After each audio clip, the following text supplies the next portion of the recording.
connaît pas, voilà, qui a bien voulu jouer le jeu.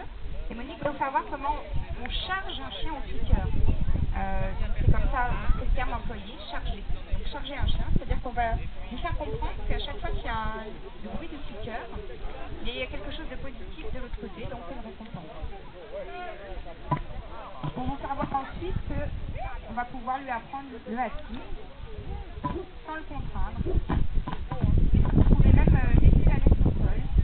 Fais-la tomber la laisse. Voilà. Vous suivez votre chien. Il a pas mangé ce matin. Hein. Il a pas mangé ce matin. Donc il a faim là. Hein. Donc il a faim. Le tout c'est il faut que le chien soit effectivement au départ intéressé par ce qu'on va proposer. Il y a un moment donné aussi où il va y avoir une connexion avec le propriétaire.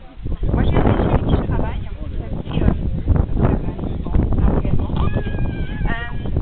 avec qui je travaille, qui en fait pour lui, le bruit du clicker, c'est ça sa récompense. C'est-à-dire que quand je clique finalement, il fait une récompense derrière, ok il est content de ce qu'il fait vraiment plaisir, ce qui va se passer entre lui et moi. C'est le fait que quand je clique en fait je suis content. Voilà, donc c'est ça qu'il faut créer avec lui. Clicker, il peut vous y aider. Il faut une petite formation quand même pour utiliser ce clicker. On ne l'utilise pas comme ça, juste en regardant la DVD ou à l'improviste. On fait des formations pour savoir quand même le clic juste. Donc voilà, c'est important de vous faire aider. Il n'y a rien de compliqué. Moi j'ai des enfants de 10 ans avec lesquels je leur apprends et il n'y a aucun souci. Ce qui est bien aussi avec le clicker, c'est qu'on ne peut pas faire de bêtises, on ne peut pas faire de gros dégâts. On peut toujours récupérer. Rien de grave derrière. Donc là, ce que fait Monique, elle clique, elle donne une récompense. Elle clique, elle donne une récompense. De façon à ce que le chien, quand il entend le clic, il dit dis donc chouette, j'ai dû faire quelque chose de bien là, parce que il y a le clic qui est arrivé et effectivement il y a une récompense derrière. Donc dès qu'on clique, il y a une récompense. Donc au début, effectivement, c'est systématique. Bien entendu que le clicker, c'est un outil. Donc il y a un moment donné où on va l'enlever. Hein, quand le chien aura compris la position qu'on lui demande, compris l'exercice qu'on attend de lui, c'est sûr qu'à un moment donné, on enlève le clicker. Et on enlève la récompense. Alors souvent, ce qui pose problème également aux personnes, c'est ah bah oui, mais bon, donner une récompense au chien, non, il faut que le chien il obéisse parce qu'il aime bien.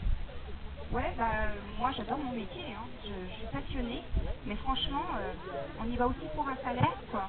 Si tous les matins quand vous vous levez, vous y allez, mais finalement à la fin du mois on vous donne rien, bah ça va peut-être commencer à poser problème. Donc bah pour le chien c'est la même chose. Pourquoi là il est là-bas, il voit des congénères, là des copains sympas, et pourquoi quand vous l'appelez il faudrait qu'il revienne? Pourquoi? Juste parce qu'il nous aime bien? Non, il faut qu'on soit réaliste. Rien parce qu'il a un intérêt. Avec le chien, on est gratuit. Hein. Ça, faut se le dire aussi. C'est pas pour ça qu'on ne crée pas un lien, c'est pas pour ça que qu'il n'y a pas quelque chose qui se passe avec le chien, bien sûr que oui. C'est bien Hein? C'est bien? Mais il est un petit par hasard. Oui, bah oui. Ils ont voulu essayer avec un chien qui avait jamais entendu le clicker. Ah, d'accord. Donc oui, je rappelle que Hermès, effectivement, n'a jamais entendu le clicker de sa vie. On a pris un chiot. Ouais. Donc là, je pense que Monique, elle est passée au leurre. J'ai appelé. Elle a proposé de se mettre. D'accord. Donc elle est passée au leurre, donc c'est-à-dire qu'elle va nous faire voir. Elle a fait voir au chien ce qu'elle attendait de lui, c'est-à-dire qu'elle a basculé sa main avec une friandise, elle l'a basculée vers l'arrière-main pour qu'il s'assoie. Tout ça se fait en silence. Elle a cliqué le fait qu'il se soit assis. D'accord. Donc elle a capturé le comportement. Et ensuite, sans toujours, elle ne demande strictement rien. Et elle attend que le chien se pose. C'est-à-dire que là, le chien réfléchit et dit ok, il se met en route. Et si je m'assois, est-ce que ça tombe? Et oui, ça tombe. Plaise, sans coup de saccade, sans contrainte, rien. Et le chien il va prendre du plaisir à faire ça. Super. Alors là, il y a quoi bosser derrière. On peut faire un super bruit.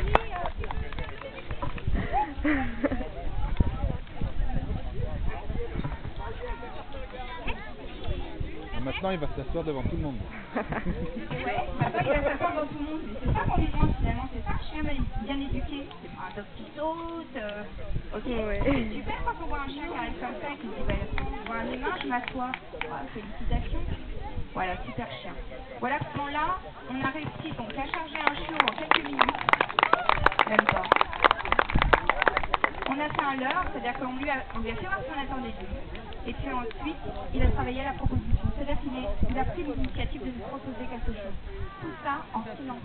Il n'y a pas de mots. On le pose après. Une fois que le chien a bien compris c'était ça. Le mot est Ça y est, c'est fait. Ça fait tout le pauvre bragé, tout le monde. C'est bien. Le chien, quand on fait des... En fait, Bon, bah c'est bien. on produit énormément les choses. Le chien fonctionne d'abord avec tout ce qui est non-verbal. Il vous connaît par cœur, il sait vous lire. Il connaît tout votre gestuelle. Il connaît quand vous êtes pas content de quoi, vous avez passé une journée. Quand vous passez la porte, lui, il le sait déjà. Il est capable de vous dire. La gestuelle est très très importante. Il n'a pas besoin des mots. C'est les humains qui ont besoin des mots. Donc c'est ce qui est sympa dans cette méthode-là. Vous remarquerez d'ailleurs que dans les démonstrations qu'on a vues avec Sarah, il n'y a pas beaucoup de paroles, il y a beaucoup de gestes.